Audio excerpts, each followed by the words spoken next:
আসসালামু আলাইকুম। আমার চ্যানেলে আপনাদের সকলকে স্বাগত।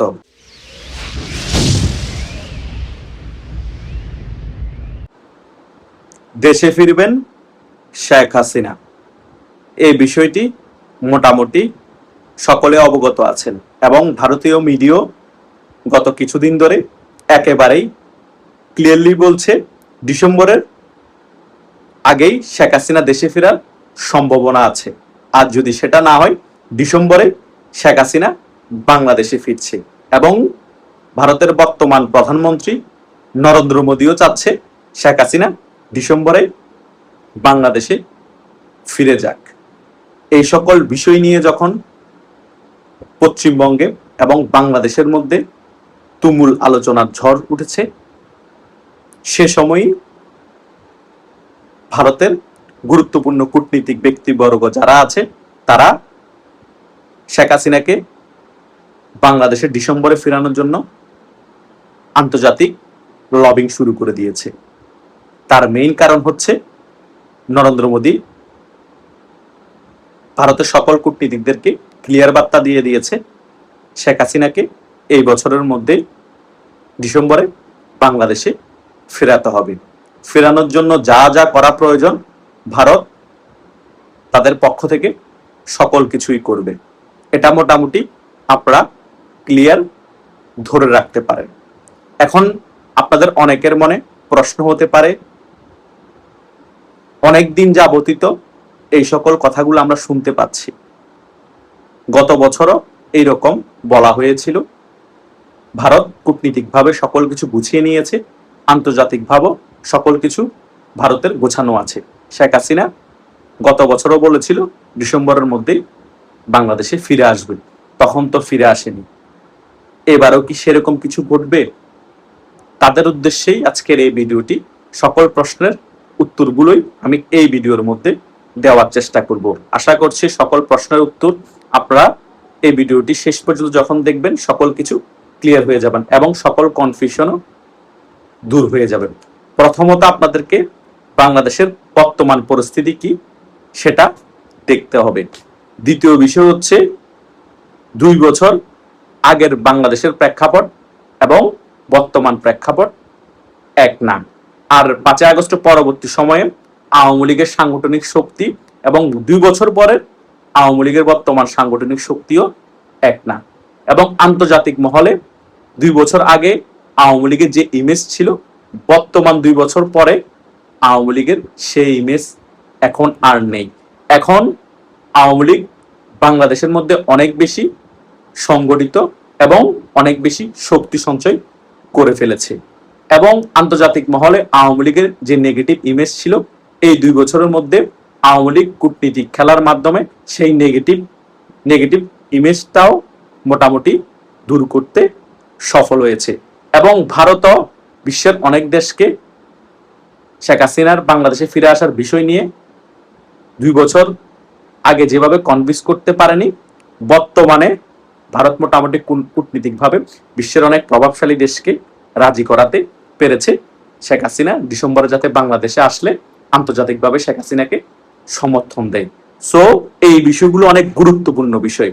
সকল বিষয় এখন আওয়ামী লীগের অনুকূলে আছে বিদায় শেখ হাসিনা গত 1 মাস ধরে কনফিডেন্স নিয়েই বলছে আমি ডিসেম্বরের মধ্যে বাংলাদেশে ফিরে আসব, মাথা উঁচু করে বাংলাদেশে ফিরে আসব। তাই গত বছরের ফিরে আসার হুঙ্কার আর এই বছরের ফিরে আসার হুঙ্কারের সাথে অনেক বেশি তফাৎ আছে। আমি নিজে দায়িত্ব নিয়ে আপনাদেরকে ক্লিয়ারলি বলতে পারি, শেখ হাসিনা 80 থেকে 85% শিওর ধরে রাখতে পারেন আজকের দিন অবধি শেখ হাসিনা ডিসেম্বরে বাংলাদেশে ফিরছে। আর 15% আমি শিওরিটি দিতে পারছি না। যদি 19-20 হয়ে যায় ফেরার আগে, তখন কিন্তু না ফিরলে সম্পূর্ণরূপে আপনারা অনেকে আমাকে দোষারোপ করবেন যে ভাইয়া আপনি 100% সিকিউরিটি দিয়েছেন, কই শেখ হাসিনা তো ডিসেম্বরও বাংলাদেশে ফিরে নাই। আরেকটা জিনিস আপনাদেরকে আমি বলে রাখি যে এই বিএনপি এবং জামাত এবং এনসিপি এতদিন বলে আসছিল শেখ হাসিনা বাংলাদেশে ফিরে আসুক, শেখ হাসিনা বাংলাদেশে ফিরে আসুক, আমরা চাই, আমরা ফাঁসির দড়িতে ঝুলাবো। এই রিসেন্টলির মধ্যে এই ধরনের কোনো বক্তব্য দিচ্ছে না এবং তারা উল্টা চাচ্ছে শেখ হাসিনা কোনোভাবেই যাতে বাংলাদেশে এখন আর ফিরে না আসুক। ফাঁসির দড়িতে ঝুলানো তো বাদ, কারণ শেখ হাসিনা যদি কোনোভাবে বাংলাদেশে ফিরে আসে, ফাঁসির দড়িতে তো ঝুলাবে, পরে বাংলাদেশে যে পরিস্থিতি তৈরি হবে সে পরিস্থিতি তো সামাল দিতে পারবে না বর্তমান বিএনপি সরকার। এবং অপোনেন্ট মামুরা যারা আছে বা আমুরা যারা আছে, জামাত এবং এনসিপি, তারা মিলেও ট্যাকেল করতে পারবে না। সো তারা এখন উভয় সংকটে পড়ে গিয়েছে। শেখ হাসিনাকে না পারছে গিলতে, না পারছে বমি করে ফেলে দিতে। তাই বুঝতে আমাদের আর বাকি নেই আওয়ামী লীগ এখন সাংগঠনিকভাবে কতটুকু শক্তি অর্জন করে ফেলেছে, আন্তর্জাতিক মহল থেকে আওয়ামী লীগের এখন বর্তমান পরিস্থিতি কি, এবং ভারতের বর্তমান প্রধানমন্ত্রী নরেন্দ্র মোদী কি চাচ্ছে।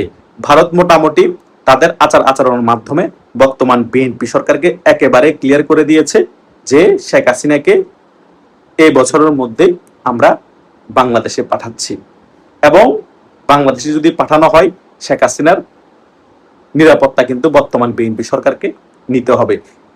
ভারত ইনস্যুর হওয়া ছাড়া কোনোভাবেই শেখ হাসিনাকে, যত শেখ হাসিনা চাক, খোলা মাঠে ছেড়ে দিবে না, যাতে শেখ হাসিনার রিস্ক হয়। কারণ ভারতের ইমেজ সংকট হবে, ভারত তাদের ইমেজ সংকট হতে দিবে না। এদিক দিয়ে পাকিস্তান অলরেডি বালুচিস্তান ইস্যুতে এবং কাশ্মীর ইস্যুতে বিজি আছে। পাকিস্তান বাংলাদেশের ইস্যু নিয়ে এখন আর অত বেশি তৎপরতা দেখাতে পারছে না। ভারত কিন্তু কূটনীতিক সফলতা সেখানেও পেয়ে গিয়েছে। অন্যদিক দিয়ে আমেরিকাও কিন্তু ইরান ইস্যুতে অনেক বেশি বিজি আছে, কারণ ইরান পাল্টা আক্রমণ করে যাচ্ছে আমেরিকাকে। আমেরিকা কোনোভাবে ইরানকে বসে আনতে পারছে না। সো এখন ভারতের কূটনীতিক খেলার মধ্যে আমেরিকা অনেক বেশি নাক গলাতেও পারছে না এবং ভারতকে চাপও রাখতে পারছে না বাংলাদেশ ইস্যুতে। ভারত এখন আমেরিকাকে উল্টো বাংলাদেশ ইস্যুতে ভারতের পক্ষে নিয়ে এসেছে। তাই পাকিস্তানও মোটামুটি এখন নিউট্রাল অবস্থায় আছে। আর শেখ হাসিনা ইস্যুতে আমেরিকাও এখন ভারতের কথা মতো চলতে হবে, ওয়ে নাই কোনো, কারণ ইরান যুদ্ধে ভারত যাতে ইরানকে সমর্থন না করে সেই কারণে। তাই ধরে রাখতে পারেন আমুদের এবং মামুদের যে সকল মিত্ররা আছে তারা মোটামুটি তাদের দেশের পরিস্থিতি নিয়েই বর্তমানে বিজি আছে। তাই ক্লিয়ারলি ভাবে একেবারে ওপেন রাস্তা ভারতের হয়ে গিয়েছে। ভারত সেই কারণে বাংলাদেশ নিয়ে 100% এফোর্ট দিতে পারছে এবং শেখ হাসিনার বিষয়কে মোটামুটি তারা খুব ইজিলি হ্যান্ডেলিং করতে পারছে। সেই কারণেই ভারতীয় মিডিয়া এবং নরেন্দ্র মোদী ক্লিয়ারলি কূটনীতিক বার্তা দিয়ে যাচ্ছে শেখ হাসিনা ডিসেম্বরের মধ্যেই বাংলাদেশে ফিরবে। এবং আমরা যারা ইউটিউবাররা আছি, আলোচনা করি ইউটিউবের মধ্যে, তারাও মোটামুটি আপনাদেরকে ক্লিয়ারলি বলতে পারছি শেখ হাসিনা খুব শীঘ্রই বাংলাদেশে ফিরবে, আর সেটা হবে ডিসেম্বর। আশা করছি আপনাদের মনের মধ্যে যে সকল প্রশ্নগুলো ছিল, আমার এই ভিডিওটি যারা প্রথম থেকে শেষ পর্যন্ত দেখেছেন তারা সে সকল প্রশ্নের উত্তর মোটামুটি পেয়ে গিয়েছেন। আর কোনো কনফিউশন আপনাদের থাকার কথা না। তারপরেও যদি কোনো প্রশ্ন থেকে থাকে, এই ভিডিওর কমেন্ট বক্স আছে, সেখানে আপনারা প্রশ্ন করতে পারেন। এবং যাদের সাথে আমার হোয়াটসঅ্যাপ এবং মেসেঞ্জারে যোগাযোগ আছে তারা সেখানে আমার সাথে যোগাযোগ করতে পারেন। সেখানেও যে কোনো প্রশ্ন আমাদেরকে করতে পারেন, সেখানেও আমি আপনাদেরকে যে কোনো বিষয়ে আলোচনা করে উত্তর দেওয়ার চেষ্টা করব। ধন্যবাদ সকলকে।